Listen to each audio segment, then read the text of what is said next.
Ошон үчүн ар бир жаран өзүнүн ден соолугун ойлосо, эч бир жалкоолук кылбай, эшигинин алдына ошол бир сотик жерге пияз эгип, бир сотик жерге помидор эгип, бир сотик жерге дарбыз эгип, өзүбүз кылып жебесек, күндөн күнгө ден соолугубуз кете берет. Абдулла ыйлап бүттү. Абдулланын ыйлаганын о жогорку кеңеште деле укпады. Мен укканым ошол жерде 11.000 айыл чарбасында иштеген дабдыр көкмээлер отурат дегенде дагы бириси чыгып эмнеге көкмээ деп айта албады. Эми туугандар, мынакей, кымбатчылык дейбиз. Бардыгы кымбатчылык эмес, бул жалкоолук.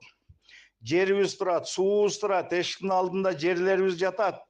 Эшек аркандалып, ошолорго өзүбүз эксек, өзүбүздү мындай камсыз кылып жесек, шаардагылардын немесин талашпасак, жакшы болот эле, арзанчылык болот эле. Мына семичкени экпей калдык, майды базардан алабыз.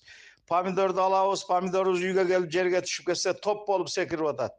Айылда эккендер былч деп кандай сочный, жалкоолук. Эң биринчи, эми майли эркектер колу тийбесин иши бар. Аялдарыбыз жалкоо болуп өлүп бүттү жалкоолуктан. Чайканадан колу бошобой, чайканадан чайканага кирет. Илгери биздин апаларыбыз мындай бир 40ка 50 болуп эле жүрүшкөн, арык болуп. Азыр кетишти 90га 90 болуп жалкоолуктан. Чыгат окат ичет, чыгат окат ичет. Уй болуп калды, туалетке зорго барышат. Мээнет кылыш керек. Азыр илгери кетмен чыгып жүргөн аялдарды кетмен алып кел десең, азыр 5 алып келет, эсинен чыкты. Бул кеселдиктин бардыгы жалкоолуктан. Өзү өндүрбөй, ошолордун кылган химикатынан чыккан немелерди жеп, ушул акыбалга келип атабыз. Боорубуз кетип атат, жүрөгүбүз кетип атат, путубуз кетип атат. Жалкоолуктан арылайлы туугандар, ысырапчылыктан арылайлы.